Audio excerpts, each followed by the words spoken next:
angiru compañero cuera, maico pime porante pico. Shehina Jaete Mimboe, Daisy Dalila Ramos Acuña, estudiante del Instituto Superior de Educación Divina Esperanza, tercer año Pegua. Co este día me gusta pende dos ñengañas de Paraguay Peñas en Duba. Bueno, ¿a qué se debe todo esto? Porque estamos haciendo algunas actividades que propicien y hagan rememorar a los adultos mayores de nuestro idioma guaraní.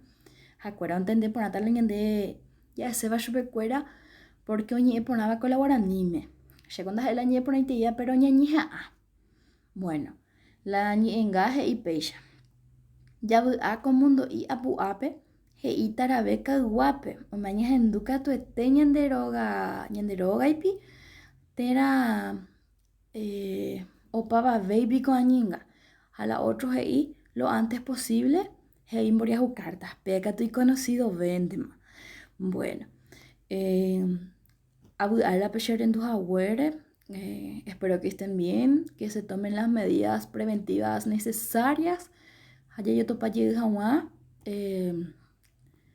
coerno y te oño en divepa. Aguille. Gracias.